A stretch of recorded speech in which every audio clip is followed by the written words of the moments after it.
नन्ही चींटी जब दाना लेकर चलती है, नन्ही चींटी जब दाना लेकर चलती है, चढ़ती दीवारों पर 100 बार फिसलती है, चढ़ती दीवारों पर 100 बार फिसलती है। मन का विश्वास रगों में साहस भरता है। चढ़कर गिरना, गिरकर चढ़ना न अखरता है। आखिर उसकी मेहनत बेकार नहीं होती, आखिर उसकी मेहनत बेकार नहीं होती। कोशिश करने वालों की कभी हार नहीं होती, कोशिश करने वालों की कभी हार नहीं होती। मेरे प्यारे मित्रों, आपने ये प्रसिद्ध पंक्तियां कई बार सुनी होंगी। ये प्रसिद्ध पंक्तियां प्रसिद्ध कवि सोहनलाल द्विवेदी जी की है। इस पंक्ति का मैं क्यों जिक्र कर रहा हूं? अक्सर मैंने पाया है कि विद्यार्थी थोड़ी सी कठिनाई आने पे किसी किसी विषय विशेष में थोड़ी सी कठिनाई आने के बाद वो हार मान लेते हैं। खासकर आजकल के विद्यार्थी वो प्रयास नहीं करते, दोबारा प्रयास नहीं करते। तो मैं उनका साथ देने के लिए, उनका हेल्प करने के लिए आप सभी के समक्ष प्रस्तुत हूँ। और मुझे पूरा विश्वास है मेरे साथ से जितने भी कमजोर विद्यार्थी हैं या अपने आप को जो कमजोर मानते हैं, चाहे वो अंग्रेजी में हो, चाहे वो गणित में हो, या हिंदी ग्रामर में हो, या फिर विज्ञान में हो, मेरे साथ से उनमें इम्प्रूवमेंट दिखाई देगा। बशर्ते सिर्फ वीडियो नहीं देखना है, बल्कि कलम कापी ले करके बैठना है और जो भी बातें बताई जा रही है, जो भी उन्हें महत्वपूर्ण लग रहा है, उसे नोट्स करते जाना है। तो आज हम यूपी बोर्ड क्लास 9 में प्रवेश करेंगे और इसमें हम लोग पोयम, एक प्रसिद्ध पोयम है रेन ऑन द रूफ, इसकी एक्सप्लेनेशन पे चर्चा करेंगे। तो इसको आगे बढ़ाएं, इससे एक बार रीड कर लिया जाए, कवि के बारे में थोड़ा सा जान लिया जाए, तब हम इस एक्सप्लेनेशन की तरफ बढ़ेंगे। उसके लिए भी हम लोग क्या करेंगे, जो वर्ड्स आ रहे हैं, ये पोएटिक वर्ड्स कह सकते हैं। काव्य का अपना एक शब्द होता है, उसका विशेष अर्थ होता है, तो उसी को हम लोग देखेंगे। ठीक है, तो सबसे पहले रेन ऑन द रूफ। एक और बात बताना चाहते हैं। जनरली मान लीजिए ये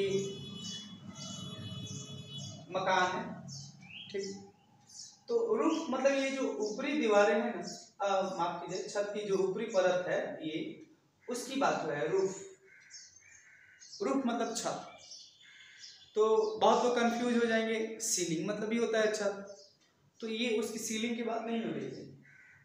यहाँ ये जो ऊपरी छत है ना, ये या छत की ऊपरी लेयर, उसकी बात हो रही है। रूफ मतलब छत। तो हमारा पोयम है रेन ऑन द रूफ, यानी कि ये जो ऐसे होता है ना छत, उस पे बारिश, यानी कि छत पर बारिश। किस पे? छत पे बारिश। और इसके कवि हैं कोर्टस्किनी। कौन है? कोर्टस्किनी। तो मेरे प्यारे विद्यार्थियों, सबसे पहले मेरे साथ इस कविता को रीड करिए। रीड करने के बाद आपको जरूर क्या होगा, कहीं ना कहीं किसी शब्दों में कठिनाई होगी, तो उन शब्दों का मैं हिंदी अनुवाद लिखूंगा, यानी अर्थ लिखूंगा। तो मेरे साथ साथ बोलना भी है, आप लोग बोलिए। When the humid shadows hover over all the starry spheres, and the melancholy darkness gently weeps in rainy tears, what a bliss to press the pillow of a cottage chamber bed and lie listening to the patter of the soft rain overhead. एक बार और मेरे साथ बोलिए। When the humid shadows hover over all the starry spheres, and the melancholy darkness gently weeps in rainy tears. What a bliss to press the pillow of a cottage chamber bed and lie listening to the patter of the soft rain overhead. बहुत बढ़िया। तो आइए, इसमें आपको कुछ ना कुछ ऐसे शब्द मिले होंगे जो कठिन लग सकते हैं, उसका अर्थ नहीं समझ में आएगा। बिना इसके अर्थ जाने आप अपने मन से अर्थ नहीं निकाल पाएंगे, कहने का मतलब ये है। तो आइए देखते हैं। देखिए, कुछ शब्दों का जिक्र करेंगे। ह्यूमिड, ह्यूमिड मतलब जनरली नम होता है, लेकिन यहाँ पे हम अर्थ नहीं, ये शब्द नहीं करेंगे। शैडो मतलब जनरली परछाई होता है, बिल्कुल यहाँ पे अर्थ नहीं होगा, दोनों में से कोई नहीं होगा। न ह्यूमिड का नम होगा, न शैडो का परछाई होगा, बल्कि इस कविता की एक अपनी विशेष अर्थ है। ह्यूमिड शैडो, यहाँ लिखा है ना द ह्यूमिड शैडो, तो यहाँ पे ह्यूमिड शैडो मतलब नमी युक्त बादल। Humid HUMID, humid shadow SHADOWS, humid shadow मतलब नमी युक्त बादल, नमी युक्त बादल। मैं बोल दे रहा हूं, हो सकता है कि चमक रहा होगा वो, तो कम से कम आप सुन भी सकते हैं। हावर, बहुत लोग आवर बोलते हैं, कोई दिक्कत नहीं है। HOVER, हावर, HOV। एक और बात बताना चाहते हैं, जनरली बहुत सारे विद्यार्थी इस वी को कहाँ लिखे हैं, यहाँ लिखा है, वी को भी पढ़ते हैं, जो कि उच्चारण प्रोनाउंसिएशन गलत है, ये गलत प्रोनाउंसिएट करते हैं। वी, ये जो लिखा है वी का उच्चारण वी ही होगा, वी, वी ना कि भी। बहुत सारे विद्यार्थी भी बोलते हैं, जो कि रॉन्ग प्रोनाउंसिएशन है इसका। तो HOVER, हावर, हावर मतलब होता है मडराना, मडराना, ठीक है। ओवरऑल ये तो एक्सप्लेनेशन में ही क्लियर कर देंगे। द स्टारी, देखिए स्टारी, स्टार से बना है स्टारी, स्टार मतलब क्या होता है, तार, तारा, STAR, स्टार मतलब तारा, इसी से बना है स्टारी। देखिए STAR, स्टार मतलब क्या होता है, तारा, इसी में RY सफिक्स हुआ है, तो इसको पढ़ेंगे स्टारी। क्या पढ़ेंगे, स्टारी। और स्टारी मतलब क्या होता है, तारों से भरे या तारों से भरा, तारों से भरा या भरी, मैं भरा लिख रहा हूं, तारों से भरा। देखिए एक और बात बोलेंगे, जो गणित के विद्यार्थी होंगे अच्छे से जानते होंगे, स्फीयर, स्फीयर मतलब क्या होता है, गोला, लेकिन यहाँ पे गोला नहीं होगा, बिल्कुल नहीं होगा, बल्कि क्या होगा, स्फीयर मींस आकाश, SPHERE, इसमें एस सफिक्स है। स्फीयर्स मतलब आकाश, मींस स्काई, स्काई का आप जानते ही होंगे। और देखिए यहाँ पे लिखा है मेलानकॉली, मेलानकॉली मतलब होता है गहरी उदासी, लैमेंट, एक और स्पेलिंग होता है इसका लैमेंट। तो MELANCHOLY, मेलानकॉली मतलब क्या, गहरी उदासी। क्या बोले हैं, गहरी उदासी, ठीक। डार्कनेस मतलब होता है अंधकार या अंधेरा, डार्कनेस मतलब क्या होता है, अंधकार या अंधेरा, DARKNESS, डार्कनेस मतलब क्या होता है, अंधेरा या फिर अंधकार। देखिए आप एक्सप्लेनेशन में कौन सा यूज होता है, अंधकार।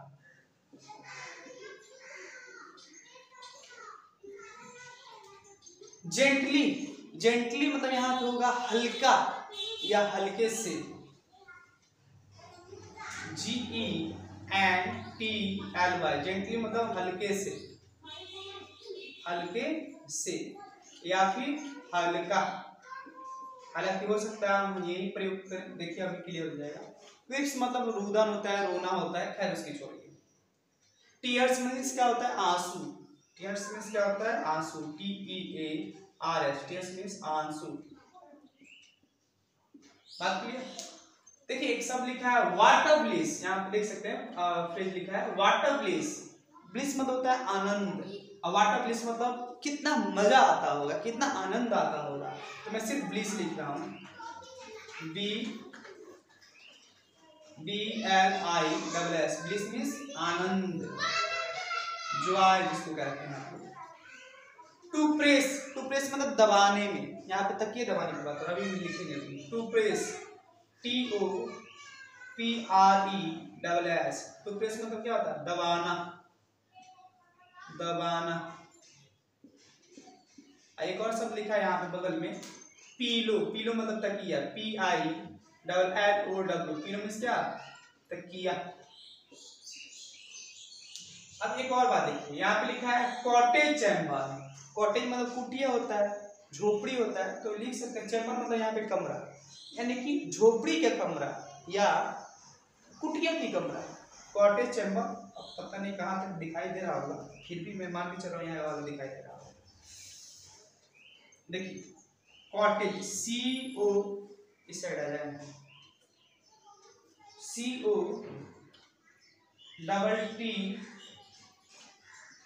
COTTAGE, cottage dash chamber, CHAMB, और इधर आ जाएगा, आई होप आप ठीक है, CHAMBER, कॉटेज चैम्बर मतलब झोपड़ी की कमरा या कुटिया की कमरा। ठीक है, मैं झोपड़ी लिख रहा हूँ, झोपड़ी की कमरा,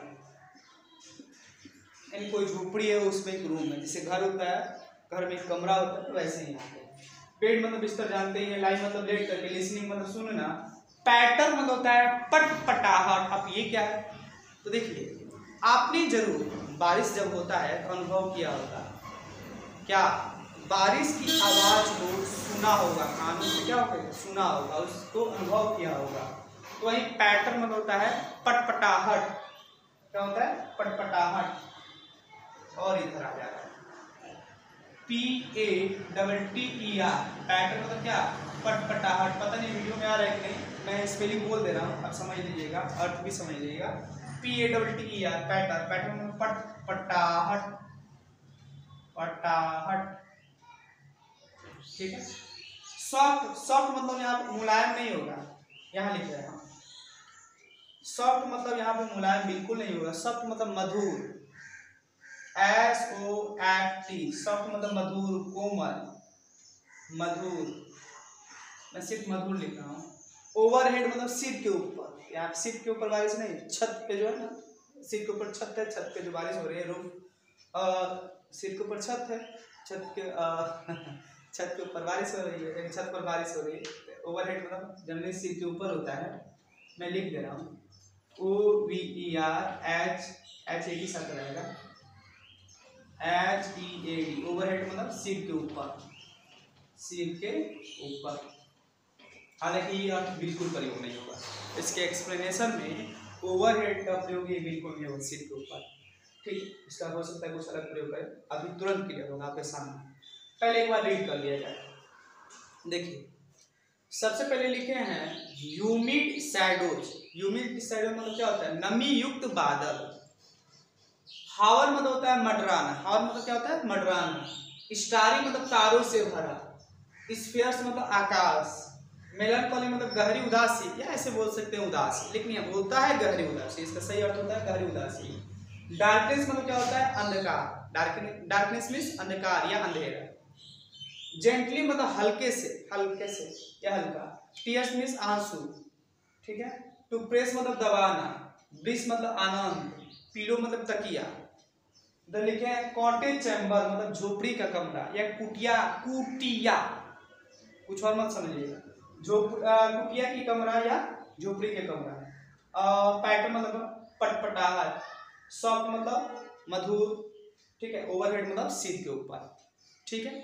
आई होप कि आप लोगों ने भी इस जो बताए गए वर्ड्स हैं उसका हिंदी अनुवाद या अर्थ लिख लिए होंगे। यदि लिख लिए हैं तो आइए इसका एक्सप्लेनेशन की तरफ बढ़ें, इसका एक्सप्लेनेशन देखें। देखिए कवि कह रहे हैं इन पंक्तियों के माध्यम से, वेन मतलब जब, द ह्यूमिड शैडोज यानी कि जब नमी युक्त बादल मंडराते हैं। कहाँ मंडराएंगे भाई साहब?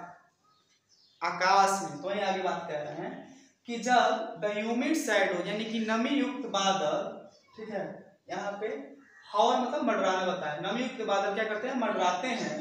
ओवरऑल मतलब चारों ओर। The starry sphere, the starry मतलब तारों से भरे, स्फीयर्स मतलब क्या, आकाश में। यानी कवि कह रहे हैं कि जब तारों से भरी आकाश में चारों ओर क्या मंडराते हैं, नमी युक्त बादल मंडराते हैं, तो क्या होती है, एंड द मेलंकोली डार्कनेस, तो गहरी उदासी, द मेलंकोली मतलब गहरी उदासी, डार्कनेस अंधकार। तो कवि कह रहे हैं कि जब चारों ओर तारों भरी आकाश में नमी युक्त बादल मंडराते हैं तो अंधकार छा जाता है, ऐसा मानो कि गहरी उदासी आ गई है, चारों तरफ गहरी उदासी है। आप लोगों ने भी महसूस किया होगा जब आसमान में क्या होते हैं, एकदम काले घने बादल छा जाते हैं तो एक अजीब सा दिखाई देता है अपने चारों तरफ के माहौल या वातावरण, यानी एक उदासी दिखती है। वही बात कवि कह रहे हैं कि वे मतलब जब द ह्यूमिड शैडोज मतलब नमी युक्त बादल, हावर मतलब मंडराते हैं, ओवरऑल मतलब चारों ओर, द स्टारी मतलब तारों से भरी, स्फीयर्स मतलब आकाश में। यानी कवि कह रहे हैं कि जब नमी युक्त बादल चारों ओर तारों भरी आकाश में मंडराते हैं तब डार्कनेस यानी कि अंधकार छा जाता है, मानो कि पूरी गहरी उदासी हो गई है, छा गई है। और क्या होता है आगे, क्या है कि जेंटली मतलब हल्के से, विप्स मतलब रोना, रोता है। इन रेनी टीयर्स मतलब वर्षा भरी आंसू। तो दो तरीके से जोड़ सकते हैं, इंसान से भी जोड़ सकते हैं, बादल से भी जोड़ सकते हैं। तो वही बात हम बादल कह रहे हैं। तब बारिश होता है तो मानो क्या होता है कि उन बरसात में बादल भी अपने आंसू रोक नहीं पाते हैं, रोते हैं, बादल भी रोते हैं। या ऐसे बोल सकते हैं कि इस उदास भरी मौसम में, इस उदास भरी माहौल में कवि को पुरानी यादें सताती है, जिससे कि उनके आंखों से पानी बरसने लगता है, आंखों से आंसू आने लगते हैं। अब आगे कवि कह रहे हैं कि वाटर विलिस, कितना मजा आता है टू प्रेस, दबाने में, द पिलो मतलब तकिया को। यानी कवि कह रहे हैं कि तकिया को दबाने में कितना आनंद आता है, कितना मजा आता है। तो देखिए आगे क्या कर रहे हैं, आप कॉटेज चैम्बर बेड, यानी कि झोपड़ी के कमरे के बेड यानी बिस्तर पर लेट कर, कैंडलाइन मतलब लेट करके, तो कवि कह रहे हैं कि किसी झोपड़ी के कमरे के बिस्तर पर लेट करके, ठीक है, सुनते हुए द पैटर मतलब पटपटाहट की, यानी बरसात की आवाज की, द सॉफ्ट रेन यानी कि सॉफ्ट मतलब मधुर, रेन मतलब वर्षा, हालांकि वर्षा मधुर नहीं होती है, उसकी आवाज मधुर होती है, मीठी होती है, ओवरहेड मतलब सिर के ऊपर। ये बात बिल्कुल हो सकता है यहाँ पे क्लियर ना हो, मैं एक बार और क्लियर करना चाहूंगा। देखिए अब इसका उल्टा चलेंगे तो होगा। अभी मैंने एक बात बताया कि ऐसे, मैं एक बार और डायग्राम बना रहा हूँ। देखिए मान लीजिए ये हमारा घर है और घर के ऊपर क्या है, ऐसे छत है, तो इस रूफ की बात हो रहा है। तो कल्पना कर लीजिए एक झोपड़ी है, ठीक है, झोपड़ी का छत ऐसा है। अब उस झोपड़ी के एक कमरे में क्या है, कवि लेटा हुआ है और लेट करके जो मधुर बारिश हो रही है, धीमी बारिश हो रही है, उसकी आवाज को, उसकी पटपटाहट को सुन रहा है और सुनते हुए कह रहा है कि उसकी आवाज को, बरसात की आवाज को, बरसात की मधुर आवाज को सुनते हुए तकिए को दबाना कितना मजा आता है, बहुत मजा आता है, ये कह रहे हैं। फिर से देखिएगा इसका कुछ ऐसे कल्पना करिए, कवि कह रहे हैं कि एक झोपड़ी के कमरे में लेट करके उसके छत पे जब मधुर बारिश होती है तो उसकी आवाज को सुनना और उस आवाज को सुनते हुए तकिए को दबाना कितना आनंददायक होता है, कितना मजा आता है। मैं एक बार और वीडियो को अंत की तरफ बढ़ाएं, टॉपिक को अंत की तरफ बढ़ाएं, एक बार और इसका एक्सप्लेनेशन स्पष्ट कर देना चाहते हैं। कवि कह रहे हैं कि जब तारों भरी आकाश में मतलब चारों ओर तारों भरे आकाश में नमी युक्त बादल मंडराते हैं, तब क्या होती है, तब अंधकार छा जाता है, मानो कि वो गहरी उदासी है। यानी कि एक तरह से कह सकते हैं ये कविता कवि के जो कवि हैं पुरुषकिन्नी उसकी मनोदशा को व्यक्त कर रहे हैं। उनकी मनोदशा मूड क्या है, सैड है, यानी कि कवि सैड है, ये भी ऐसे बोल सकते हैं। तो कवि कह रहे हैं कि जब तारों भरी आकाश में चारों ओर नमी युक्त बादल मंडराते हैं तो अंधकार छा जाते हैं। यानी कि जब घना बादल मंडराता है तो क्या होता है, अंधकार छा जाता है, मानो की गहरी उदासी। और कवि कह रहा है कि जेंटली वीप्स इन रेनी टीयर्स, और कवि के संदर्भ में बोले, और उस समय कवि के आंखों से क्या होता है, हल्के हल्के आंसू आते हैं, मानो कि उनकी आंखों से क्या आ रही, बारिश हो रही है, उनकी आंखें बरस रही हैं। अब इतने लाइन को समझने के लिए नीचे चलना पड़ेगा। कह रहा है कि of the soft rain overhead, soft मतलब मधुर, कोमल या धीमा बोल सकते हैं, रेन मतलब बारिश, ओवरहेड मतलब सिर के ऊपर, यानी कि सिर के ऊपर नहीं, सिर के ऊपर तो होगा इसका, लेकिन कवि कहाँ है, कवि एक झोपड़ी में एक कमरा है, झोपड़ी के कमरे में क्या कह रहा है, झोपड़ी के कमरे में बेड पर क्या हुआ, लेटा हुआ है, और लेट करके जो छत के ऊपर बारिश हो रही है, मधुर बारिश हो रही है, उसकी आवाज को सुन रहा है, और कह रहा है कि आवाज को सुनते हुए तकिए को दबाना कितना मजा आता है। आई होप समझ गए होंगे। कवि कह रहे हैं कि किसी झोपड़ी, माफ कीजिएगा, कवि कह रहे हैं कि मधुर आवाज, बारिश की मधुर आवाज, पटपटाहट की मधुर आवाज को सुनना, किसी झोपड़ी के कमरे में लेट करके बारिश की मधुर आवाज को सुनना और सुनते हुए तकियों को दबाना कितना मजा आता है, कितना आनंद आता है। ठीक है, आई होप ये एक्सप्लेनेशन समझ में आया होगा। इसका अगला पार्ट जल्द ही जारी किया जाएगा, तब तक इसे पढ़ते रहिए, दोहराते रहिए, और यदि पसंद आए तो अपने ज़्यादा से ज़्यादा क्लासमेट्स, जूनियर सीनियर मतलब क्या, जो 10 में होगा उन 9 के बच्चों को, ठीक है, जो 8 में, 7 में, 6 में होगा उन 9 के बच्चों को शेयर करेंगे। ठीक है, इस वीडियो को आई होप कि ये वीडियो बहुत बहुत पसंद आया होगा। बहुत बहुत धन्यवाद, नमस्कार।